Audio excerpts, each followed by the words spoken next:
Howdy. Welcome. If you are watching this series, you are probably already at least a little familiar with the incredible events that took place on October 13th, 1917 in Fatima, Portugal. For those of you who are not, well, here's a brief introduction. At noon on October 13th, 1917, a crowd of between 40 and 100,000 people, including the three Fatima Seers, Lucia dos Santos, Francisco Marto, and Jacinta Marto.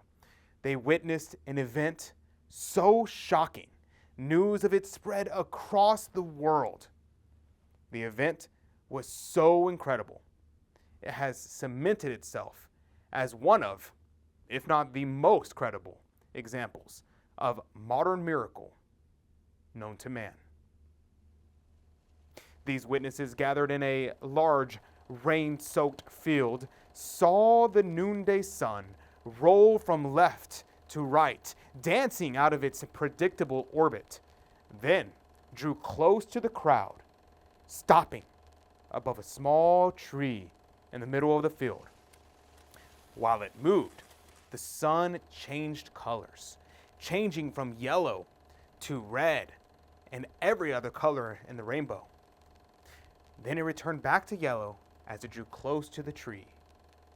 The witnesses all claim to have been able to look at the sun without pain. The sun was so hot that the field was reported to have dried within minutes. And the thousands of people who witnessed this event all claim to have left the area that day with their rain-soaked clothes completely dry. How did this happen? Why was Fatima, Portugal chosen to be the location of such an incredible event? Central to this miracle were the three Fatima Seers, Lucia, Francesco, and Jacinta, who received visitations from the Blessed Virgin Mary. Their stories have been told many times and heard by millions of believers. However, their stories are only part of the incredible event. There were thousands of secret witnesses to the Fatima miracle, each of whose eyewitness reports dispel some of the mysteries behind this miracle. Come with me now as we explore this great mystery and meet the secret witnesses of Fatima.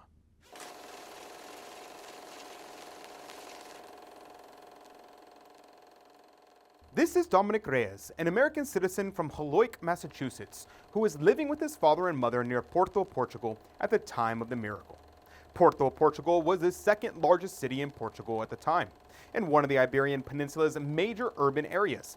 Many of the households of witnesses to the October 13th miracle lived in or around Porto and made the over 100-mile journey from Porto to Fatima to witness the event. Many of the witnesses to the miracle experienced the event from over 600 miles away, and we'll explore what they saw later in the series. For now, one of these things that makes Dominic's testimony so compelling is that he was less than half a mile away from the sun as it danced through the sky and eventually settled on the tree in the middle of the field. Dominic was interviewed on television in the early 1960s by the author of the book, John Haffert, that much of this series is based on. And then the sun started roll like dancing from one place to another place. And we see the sun come towards where the shield and where the tree. What follows is an exact transcript of this interview. Did you hear that a miracle was predicted to take place at Fatima? My father heard of it first. It was in papers all over the country. How far from Fatima do you live, Dominic? I lived at that time near Porto, over 100 miles away. Were there very many people interested? Yes. Suppose I explain from the beginning. I was 17 in May when it all began. Then in October on the 11th, 1917, my father said to my mother, "We're going to Fatima. We're going to see what happens." Lots of people thought it was a lie. The government didn't believe it either. But lots of people, like my father and mother, were all sensible in religion. My father said, "We're going up." On the 12th, we left at 9 o'clock. Here in Dominic's testimony, we see evidence that the local governments surrounding Fatima were resistant to the idea of any citizens traveling to see a miracle being performed. In 1910, Portugal was swept with a revolution that placed an atheistic, communistic form of government in control of Portugal. By 1919, when the miracle of the sun happened, this government had ruled for 7 years and taught that religion was the opiate of the masses. It was terrified of the threat that a unified Catholic Portugal posed to their rule. Were there many people from your area that went to Fatima? Yes, the train was full. Was the prediction of this miracle announced in the church? The church said nothing at all. They were against it. If any priest said anything about Fatima, even maybe something would happen to him. Some churches in the area of Fatima were marred, stones thrown, anything to break down the coming of the people. When did you finally get to the Cova? We got there around noontime, between 11:30 to around noontime. When we finally got there were soldiers. Everywhere we saw animals, trees, bushes. Very rough. And this National Guard, what we would call weekend soldiers, tried to stop us from going down into the Cova. The Cova that Dominic is talking about is the Cova da Iria. Today it is a site of the sanctuary of Our Lady of Fatima, but in 1917 it was the rain-soaked field that served as a stage of Our Lady's Miracle of the Sun. In this diagram you can see the spot of the apparition and the tree under which the three seers stood.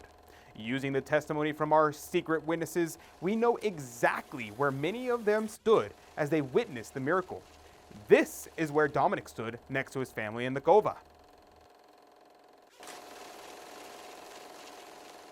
The crowd was too great for the soldiers to hold? The crowd was breaking in one corner. When the soldiers moved to protect that corner, another corner broke out. First thing you know, everybody got through. Did the soldiers finally give up? What happened because they couldn't control the crowd. So, you finally got down into the Cova with the crowd. And where did you go? We got close to the tree where the children were. The three children we had heard about were already there. These three children Dominic is mentioning were the three Fatima Seers, Lucia dos Santos, Francisca, and Jacinta Marto. They had witnessed several miracles and visitations from heaven before this day in October 1917, and word of them had started to spread across Portugal, drawing the enormous crowds that joined Dominic in the Cova on October 13th. On this side was a big tree, and the little small trees around, and the children were there, and now it was raining harder. There was a good 3 inches of water where I stood, and mud on the ground. 3 inches of water on the ground? Yes, 3 inches of water on the ground. I was soaking wet. Then, around noontime, the sun started breaking. We could see the sun. Now, it was raining, just like you open a faucet at your house. Rain. And then suddenly the rain stopped. The sun started to roll from one place to another place and changed to blue, yellow, all colors. We see the sun come toward the children, toward the tree. Everybody was hollering out. Some started to confess their sins. Even my mother grabbed me to her and started to cry, saying, "It is the end of the world." The secret witnesses that we have called to the stand today serve a purpose. We'll take an in-depth look at the testimonies of 3 individuals who bore witness to the miracle of the sun. These 3 have very dissimilar backgrounds and lifestyles, but when they were asked about what they saw on that fateful day on October 13th, their answers were eerily identical. Now, let's start this retelling of events where any good story starts, with a baron's sister, a farmer, and a wealthy man.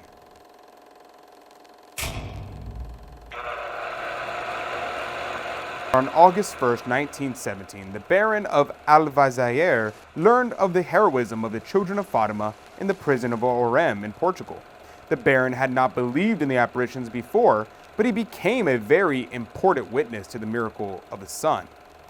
After the death of Francesco in 1919, he helped to send the dying Jacinta to Lisbon in the hope of saving her life by an operation. When Jacinta died, the Baron of Alvazaire had her little body brought back to Orem and placed in his family's tomb, where it remained until long after the Fatima apparitions had been approved by the church. Among the numerous depositions which we have obtained from this book is that of the Baron's sister Maria Celeste de Camare, El Vasconcelos, who now is living on the family property in Orem. At the time of the miracle, she was on the old road with relatives and friends overlooking the Cova.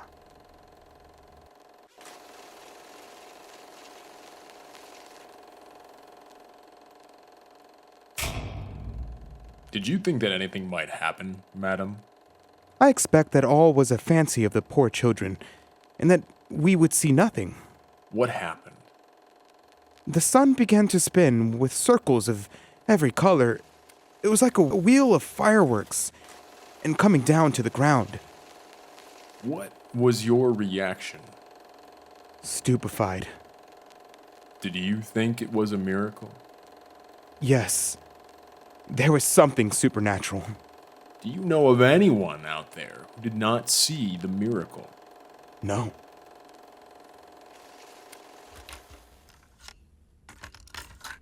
The reality of this miracle begins to emerge as we patiently listen to one witness after the other, each different yet testifying to the same incredible event. Now we move on to the testimony of the farmer. José Joaquín de Assunção was 71 years old in 1960s and was living at Montelo, Portugal, and at the moment of the miracle, he was standing fairly close to the place of the apparitions, where the fountain is now located. He was with several acquaintances. He had tried to get as good a location as possible. This is what he saw.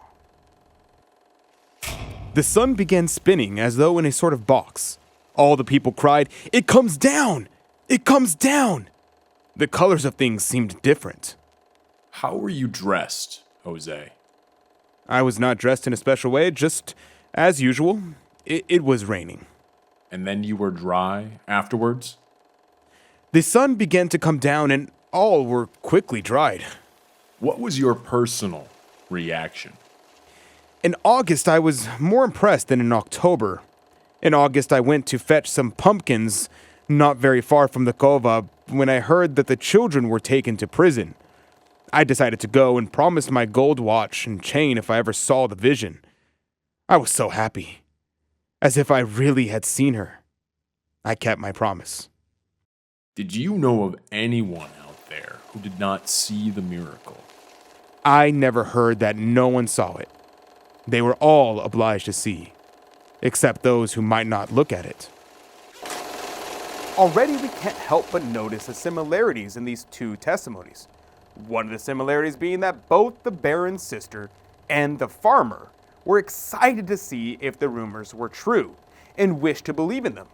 The third and last witness had a different mindset when he observed the miracle. Let's now turn our attention to what he had to say. Now, Mr. Godhido was a member of an important and distinguished Portuguese family. It is the first testimony we present from a man who was completely skeptical, and it has a surprising conclusion. Now, I am 67 years old. At this age, there are no more earthly illusions. At this age, one lives with his eyes on eternity. When Our Lady came, I was 25. That was the age of the illusions. It was difficult to me then to think of the supernatural world. We lived at that time in Portugal in a difficult religious and political period. Naturally, I did not believe. I sincerely suppose it was only the imagination of someone. My mother believed from the beginning, however, and asked me to take her in my car to Cova de Iraia on the 13th of June. We left the car, jumped over some stones, and met the 3 shepherds who had lighted their candles in their hands. Other people like us were waiting for the apparition. In front of the children there was a little holm oak tree. They said that on the holm oak Our Lady would appear. At my mother's request, I went once more to the Cova de Iria in August, at the time of the apparitions. Once more I came back discouraged and disappointed. But that time, something extraordinary happened. My mother, who had a large tumor in one of her eyes for so many years, was cured. The doctors who had attended her said they could not explain such a cure. Still, I did not believe in the apparitions. Finally, and again at my mother's request, I went to the Cova once more on the 13th of October. Now there were hundreds upon hundreds of people, and many kinds of vehicles. There was a general commotion. In spite of what had happened to my mother, I was disappointed and did not believe in the apparitions. So, I sat in my car, and then, all at once, I noticed that everybody looked at the sky. Natural curiosity attracted my attention, and I got out of my car and looked at the sky too. I saw in a clear area of sky where one should not be able to stare at the sun, and looked directly at the sun. It was like a disk of smoked glass illuminated behind and turning over itself, giving us the impression that it was coming down upon our heads. I could then see the sun more easily than I can see the moon on a full moon night. From those hundreds of mouths I heard words of belief and of love to the Blessed Virgin. And then I believed. I was sure I had not been the victim of mere suggestion. I saw the sun as I never saw it again. And that is what I saw concerning the apparitions. We've come to you today with the recounting of events from witnesses who saw the miracle of the sun from a distance and who were interviewed in the early 1960s by John Haffert, the author of the book that much of this series is based on.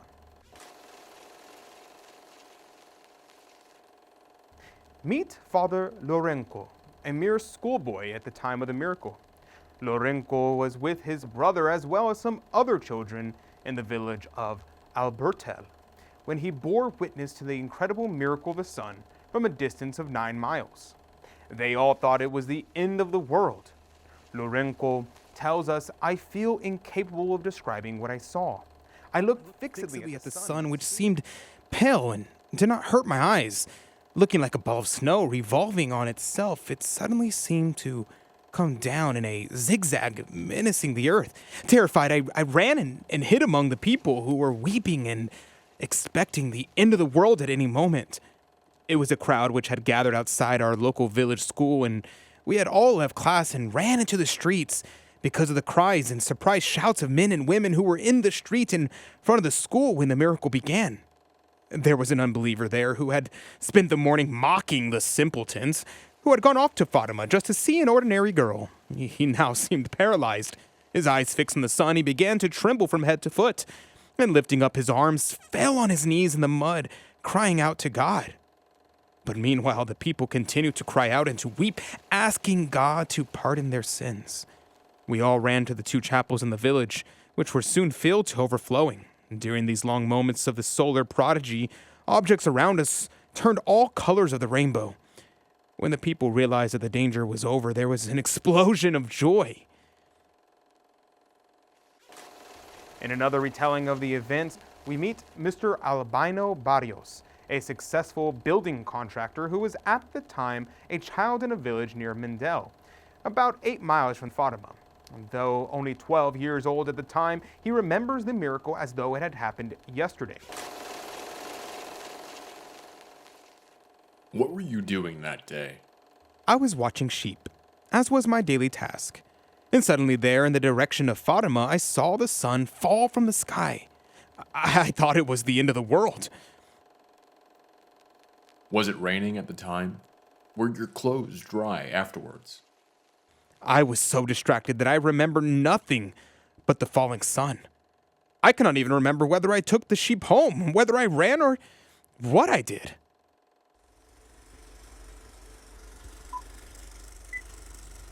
And the last witness we have the pleasure of hearing from today is Mrs. Gael Hermina Lopez de Silva. Mrs. de Silva had seen the crowds passing through the area in great numbers. Did you travel to Fatima to see the miracle? I could not go because my husband was an unbeliever. I was looking toward the mountain at noon when suddenly I saw a great red flash in the sky. I called 2 men who were working for us, and they, of course, saw it too. Do you know of anyone else who saw the miracle? One of my relatives, Mr. Luis Lopez from Arrabalde de Santa Margarita, went to Fatima and told us afterwards that although he had taken every precaution to avoid the rain, he was soaked through from his feet to his waist. But as the sun came down from the sky, he noticed to his astonishment that he was completely dry. And my former neighbor, Donna Nazare Ben Jairo, when she came back from Fatima that day, told me that when she had seen the sun coming down like a spinning wheel, she was so frightened that she fell to her knees, reciting the act of contrition, believing it to be indeed the end of the world. The phenomenon was not completely visible in Liaria, which was only 16 miles away. Perhaps because of the contour of the land, Fatima is in the midst of Serra Ayada mountains. And although the mountain itself is about 3,000 feet high, even today one has to actually reach the very top of the mountain within a range of 1 mile to see the tower of the basilica, which is at least 65 feet above the average level of the Cova. Yet on the sea level, a tower 65 feet high can be seen from a distance of 14 miles, because only the curvature of the Earth, given adequate illumination and clear atmosphere, limits the range of visibility. But at Fatima, both the angle of the mountain over which the phenomenon occurred and the contour of surrounding mountains limit visibility. Just how high the phenomenon was above the mountain is impossible to determine. There was a factor on this day far more limiting than distance. It had been raining over the entire area. Everything considered, the startling brilliance of the phenomenon seen over such a great area and with such fearful effect upon all who witnessed it must have been something akin to the effect of an atomic explosion. Scientists, historians, and laymen alike have all tried and failed to explain away what was witnessed that day by over 100,000 people. In an effort to debunk the events of October 13, 1917, many theories, hypotheses, and speculations have arisen around the subject. But nothing has ever made it past just that, theory and speculation. At this point in our series, we have consulted at the minds of the barons, farmers, children, schoolboys, critics, and believers alike. But what about those critical thinking minds? Those free thinkers, those who see things from a practical and logical point of view. And who better than a lawyer to fill that void? A person whose entire professional career depends on the examination of facts and the dismissal of unreliable evidence. How will the testimony of a lawyer, interviewed by author John Haffert in the early 1960s, differ from those who we've heard from before? Will he dismiss what was witnessed and try to explain it away, or embrace the mystery and accept it as an inexplicable phenomenon, unexplainable outside of faith? Let's find out. Meet Carlos Mendes, a successful lawyer in the prime of life, who was 28 years old when the miracle occurred. Carlos was from Torres Novas, about 15 miles from the Cova. When he first went to Fatima in September 1917 on horseback, he explains that it was partly sport and partly curiosity that drew him to that mysterious mountain towering beyond Batahala. Being a spontaneous and active man, Carlos went straight to the home of the 3 Fatima children. He talked and even played with them. He was greatly impressed by their sincerity and deeply touched by a mysterious emotion which he could not altogether define. In his 1960s deposition, he explained, After the first visit to Fatima in early September, I wrote a letter to my future bride telling her that I was convinced that there was something unusual about the children, and that I was going back to Fatima on the 13th of the month when the next apparition was expected. When did you go to Fatima, Mr. Mendes? There were many thousands of people at Fatima on September 13th, the month before the miracle, and many persons claimed to see a silver rain and other phenomena, but I saw nothing. Then suddenly, the children were getting up and saying it was over. As the crowd advanced to question the children, I pressed through and took Lucia's up in my arms. She cried and said, "Let me alone, let me alone." I felt hurt, but proceeded to deliver her to some of her family. I left Fatima absolutely disillusioned and convinced by the attitude of the children that there was much here to question. If they had just seen and spoken to the Mother of Heaven, I could not understand why they cried and asked to be left alone. I told several people of my disillusionment and publicly declared that I would not go to Fatima on October 13th.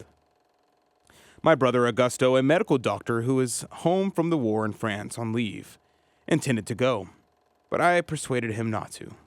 Another of my brothers, Candido, had promised to take several persons to Fatima and insisted that I accompany him. I repeatedly refused. Candido and I slept in the same room. At 4 a.m., I heard him getting up to leave for Fatima. I jumped out of bed and, always protesting that I would not go, I went along. At 12 o'clock noon, without knowing how or why, I found myself standing close to the spot of the apparition. Was there a great crowd there? There were many persons there, but I felt alone. I was suddenly dominated by the expectation of the great event which the children had foretold, so that everyone might believe.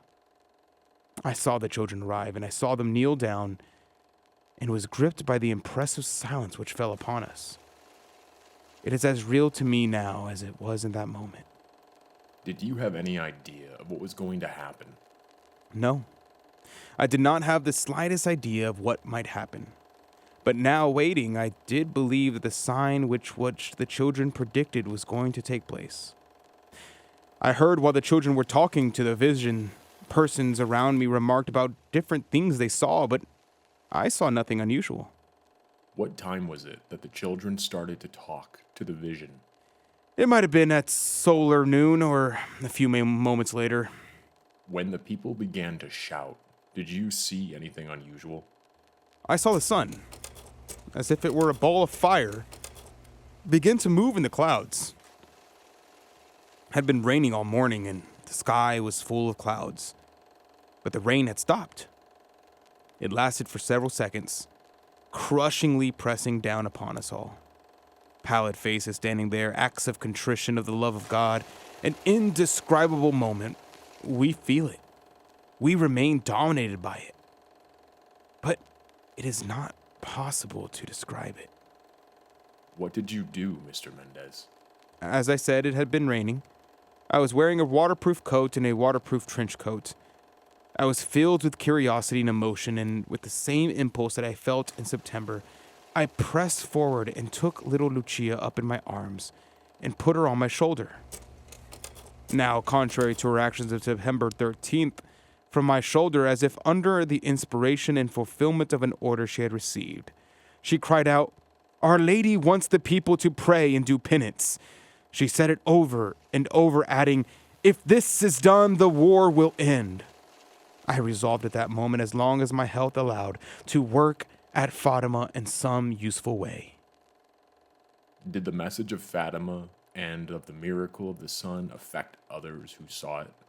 What I saw at Fatima could not help but affect my interior life, and I am sure that all who saw the miracle, or even heard about it, cannot fail to be impressed by its greatness. I still remember it today as vividly as the moment it happened, and I feel myself dominated by that extraordinary event seen on the 13th of October 1917 at Fatima. I am not alone. All of Portugal has been deeply affected. And there it seems we have it, an answer to all of our questions asked at the start of the video. The testimony remains essentially the same, even when viewed through the mind of a logical thinker, who cannot help but testify to the miracle's greatness and the effect it had on all who bore witness. The purpose of today's investigation of the Fatima miracle is to offer us a closer and slightly more personal account of the events surrounding that incredible day. And with the aid of Maria da Carmo Mendes and Maria dos Prazeres, who were interviewed by the author John Haffert in early 1960, we are able to do just that. Meet Maria da Carmo Mendes, who was 46 years old at the time of the miracle. Her testimony is different from others who have been interviewed, since she personally knew the Fatima children and was beside them during the miracle. Suddenly the sun appeared so that we could look at it as though it were the moon. It began spinning like a fireworks wheel, making us all turn into the colors of the rainbow, even the ground itself. Was she wet and then dry afterwards? Yes. Was she afraid? No. She trusted God. Why did she think it happened? That people might be converted, I think. I had 2 of the children, Lucia and Jacinta, in my house for 8 days in August, 2 months before the miracle. They said that there would be a miracle in order that all should believe. And this I saw, with my 2 sons who have now died. We saw the sun spinning like fireworks. I cried out, "My God, how great is your power!" One day I had said to the children, "Alas, you are mistaken. They will fry you in oil." And they said, "We are not afraid. She does not deceive us. She is so beautiful. Sometimes she dazzles us." Other things I have witnessed since: the bombs which officials put there, and the one which was near the tree did not explode. I held one in my hands. I saw the poison that they threw into the well. I also saw 4 cures in the place of the apparition. 2 were of tuberculosis, one of a girl from Lisbon, and the other from Alfarolos. 2 were crippled girls. It was Mrs. Mendes who remembers with joy that not only did 2 of the children spend a week in her house, but that it was she who gave them the skirts with the white spots, and a blouse and scarf and an apron to each one. Clothing now familiar to many from photographs of the poor mountain children.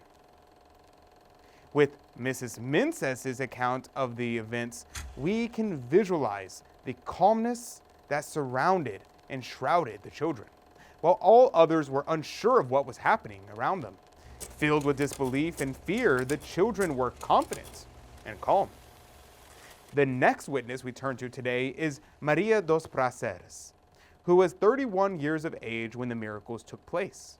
Maria was a widow living near Fatima, about an hour's walk from the place where the miracle happened.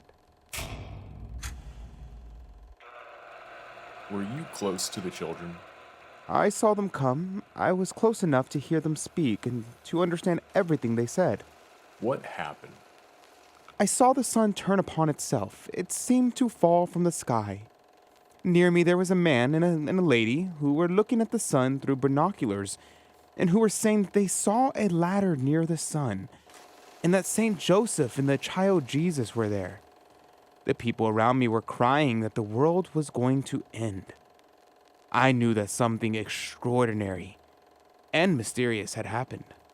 I was sure that the children had spoken to someone extraordinary who was not of this world. According to those interviewing her, Maria seemed particularly impressed by the fact that the children had predicted something would happen. The little shepherds had announced in advance that there would be a miracle in October, so that everyone would believe. And believe they did. Tales of what happened that day spread far and wide like wildfire. And before long, it was a rumor no more. It became the narration of a fact more widely accepted as true than the negative propaganda in its day. As one of the few widely covered and documented miracles in our modern time, it holds a particularly important message for all. And those who bore witness to this stupendous event of 1917 ardently desire that we never forget it. Throughout this series, we have explored the testimonies of many secret witnesses. We've heard the story of the miracle of the sun through the eyes of them all. Today, you will meet 2 of the witnesses who are no more than 10 feet away from the 3 children of Fatima, and you will hear the very words and testimony of Lucia herself. One of the 2 who were close enough to hear the children was Jose Joaquim de Silva. During his interview, Jose recounts that on that day it was raining, that there was a great deal of mud, and that he was soaked. He saw the children kneeling in front of the tree, staring at someone unseen. In his own words, I heard them speaking. What happened? We could look at the sun without difficulty. The sky became clear. I was not afraid, but I thought that there was something extraordinary. Persons around me who were seeing something extraordinary cried with fear. They were saying that the world was going to end. What was your personal reaction? I had the conviction that the children were not mistaken, and that we were not mistaken either. I thought that God had, on that day, caused many people to see something extraordinary. The second witness standing close to the children was Joaquim da Silva Jorge, who had joined the great crowd on the 6-hour trek through the rain that October 13th, from Lieria to the top of the mountain. At the time of his statement, he was retired farmer of 80 years. He already was approaching middle age on that eventful day in 1917, when he pushed through the crowd to a place near the children. I saw a dark cloud coming from the sky, and then there opened a firework of sun that was coming from the east. Suddenly, the ground was blue. Did you experience anything else? I was all wet, and afterwards, my clothes were quite dry. Did you expect this miracle to happen? No. I expected something, but I didn't know what. Were you afraid? I thought it was the end of the world. What effect did it have on you? My faith increased. I visited and still visit very often the place of the apparitions. Do you know of anyone who did not see it? I don't. Everyone has seen it. The compiler of the testimonials this series is based on is perhaps the only living American layman privileged to have talked with the child who predicted the miracle. For this reason, it is fitting that we close this episode with a description of what the 3 shepherd children actually saw in the words of Lucia herself. The children's families had come that day of the miracle to protect them, because generally it was felt that the children would suffer bodily harm, either from the soldiers before the time of the miracle, or from the crowd if the miracle did not come as predicted. But the children were not afraid. They were confident that their vision would happen, and that Our Lady would keep her promise and perform a miracle. During an interview with Lucia in 1946, the author presented a picture of the miracle of the sun, prepared by an artist. He hoped that she would be able to confirm that the picture was what she had seen, or describe in what way the picture differed from reality. He made the following notes on the back of the picture as she talked. Suddenly the vision rose from the top of the tree with light streaming from her hands. The light reflected back from the sky, much stronger than the sun. Figures in light appeared. Our Lady as she had always appeared to us. Saint Joseph holding the infant in light with Our Lady, both Saint Joseph and the infant blessing the crowd. The light changes, and suddenly Our Lady becomes Our Lady of Sorrows. Saint Joseph is replaced by our Lord, and our Lord blesses the crowd. And then the light changes again, and Our Lady becomes Our Lady of Mount Carmel. While our Lord remains, the light fades. We hear people shouting. I think that was what the people saw, had been a reflection of the brilliance of the vision, she explained. Immediately after, she had been filled with an overwhelming desire to tell all the world that war is a punishment for sins and that men must do penance and cease offending God. She remembers that a man suddenly picked her up and put her on his shoulder. She took advantage of this position to ask all who saw the miracle to pray and do penance. In this moment, Lucia was quite different from the child who, during the previous months, had always tried to run and hide from the crowds of people who pressed to see her and her cousins. After October 13, 1917, she once again became a shy, reserved child, afflicted by the publicity. saddened by the prophecy that Francesco and Jacinta would soon die and she would be left alone. That day of the interview, however, in the peace and security of a Carmelite convent, she was childlike and humble. Something we have yet to address in this series is what the Fatima miracle looked like from an atheist point of view. We'll attempt to rectify that in today's episode by taking a step back and viewing the miracle through the events surrounding it, the government's reaction to its prophesied arrival, and what a varied collection of scientists had to say about that fateful day in October 1917. A clique which denied the existence of God and held that religion was a stumbling block to social progress, had come to power in Portugal 7 years before the miracle. Its symbols were the triangle and the red star. Its gospel was from the pages of free thought and Marxism. One of the principal Portuguese newspapers of the time was O Século, or The Century, published in Lisbon. Through this newspaper, the government had discouraged all travel to Fatima with suggestions of violence and danger. Soldiers armed with pointed bayonets were placed around the top of the mountain to prevent crowds from assembling, as we remember from Mr. Reyes' testimony. However, and moreover, the government bullies had tried to persuade the children to retract their prophecy, and during 48 hours of imprisonment, the children withstood all threats and cajoleries. Word of this spread through the country and even beyond the borders of Portugal. This, coupled with the strange events reported to have been seen on the mountain, largely explains why such a tremendous crowd braved a cold rain to climb with donkeys, cars, and carts, but the vast majority on foot, up the heights of the bleak mountain 90 miles beyond Lisbon on October 13th, 1917.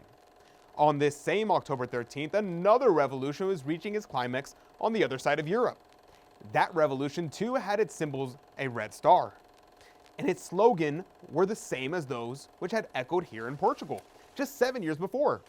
Long live liberty! Down with religion! Long live democracy!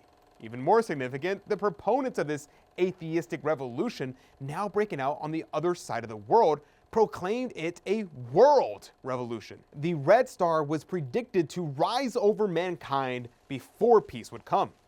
Much in the doctrine of this Red Star revolution held appeal to the masses of the world. It had as its slogan, "You have nothing to lose but your chains." It made poverty the world's only sin.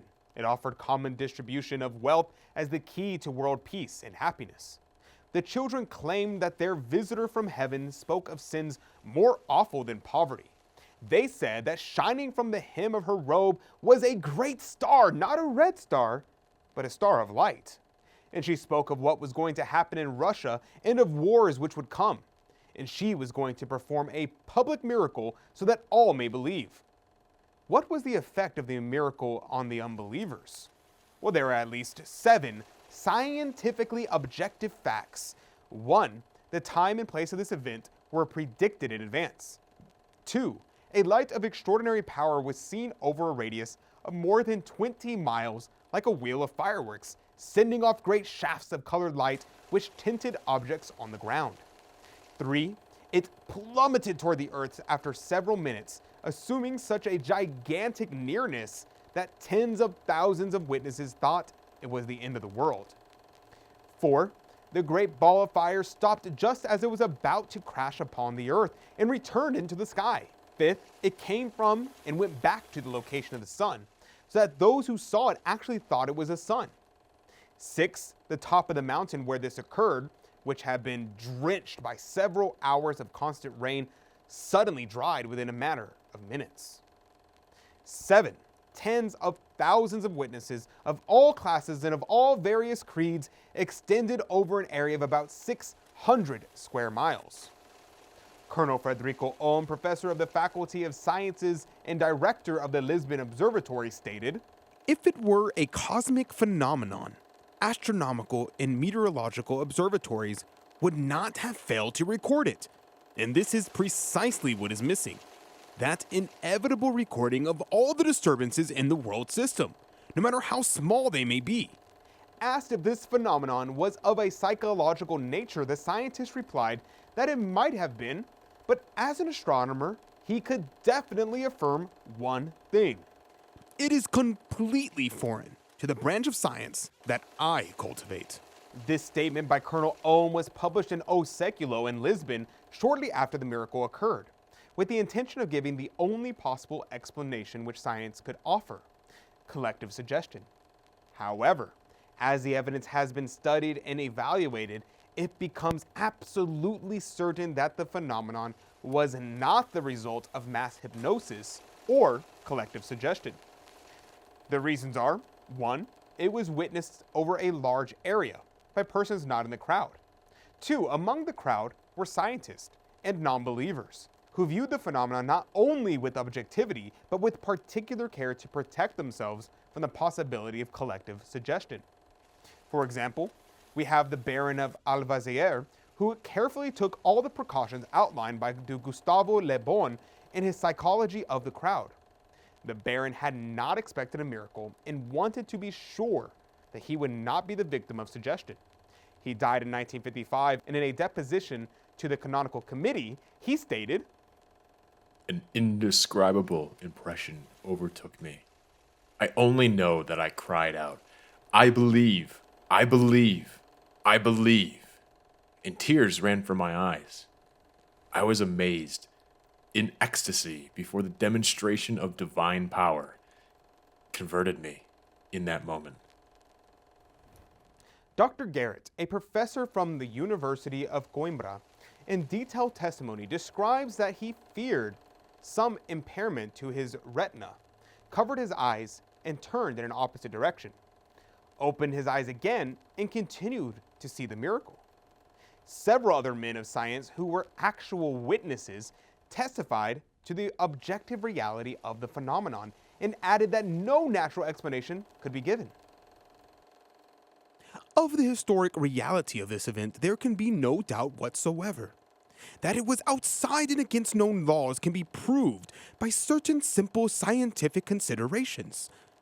Given the undubitable reference to God and the general context of the event, it seems that we must attribute to him alone the most obvious and colossal miracle of history. And there we have it. With the testimonies of countless witnesses ranging from both believers and atheists, we can weigh the words of everyone and still find the common thread. Amidst the shock and awe, mystery and elation, there was something tangible there. And that something changed everything for this small town in Portugal and altered the course of history for the world. Over the course of this series, we have attempted to cover all the bases concerning the Fatima phenomenon. We have approached it from multiple directions, viewed it through the eyes of many witnesses, and successfully, I believe, given an adequate idea of what occurred on that fateful day of October 13th, 1917. The last inquiry we have yet to explore in the subject of this final episode is the question, what did it prove? A good question, and immensely important to the overall weight and purpose of the Fatima message and miracle. When asked why they thought the miracle occurred, all witnesses gave a similar answer. So that we might believe.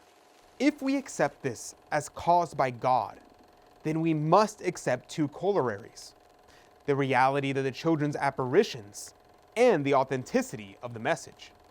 Apparitions as such are not uncommon. And upon examination, we find that the apparitions of Fatima were never referred to by the children as particularly significant. In all 6 apparitions, no special significance was attached to the appearance of the apparition. The apparition wore a brilliant star at the hem of the robe and a golden globe suspended around the neck. Yet no explanation was given to the globe and the star. There is reason to believe that the globe represented the world and that the star represented the red star of Russia, which the apparition had promised to change into a star of light if certain conditions are fulfilled. But again, there is something we only can assume from the message. So, we conclude that the apparition, as such, was of secondary importance, in that the miracle was primarily wrought to prove the message brought by the apparition to the world. But what exactly was this message? In summary, the message is this: There is a heaven and an eternal state of separation from God. And at the present time, many, many souls are going to hell because there is no one to pray and to make sacrifices for them. 2. World War I was going to end, but a second world war would begin within the reign of the next pope. The world would know this second and more terrible war was about to begin when a strange light appeared in the sky. This light appeared on January 17, 1939, and caused consternation throughout Europe. 3 months later, Hitler marched into Austria. 3. Error will spread from Russia through atheists instigating further war. 4. The Pope will suffer much. 5. The good will be persecuted. 6. Several nations will be annihilated. However, and this seems to be the most important part of the message, the above occurrences will take place only if this message is not heeded by the world, and, in particular, if a sufficient number of persons do not cease offending God. 8. If men do heed this message the vision promises, Russia will be converted, and there will be peace. The key factor in heeding this message is essentially repairing our relationship with and fixing the way we view God. It is the same today as it was when Moses came down from Mount Sinai. It is the same today as when Sodom and Gomorrah were annihilated. 1/3 of the nations of the world are now controlled by men who take children from their families and educate them to deny God.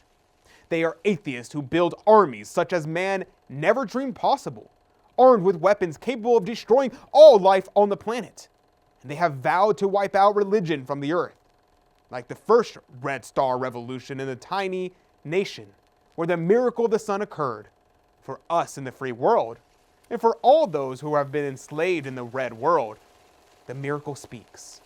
It reminds us that God exists and that man rejects him not only in the absolute heresy of communism, but whenever he disobeys and neglects God.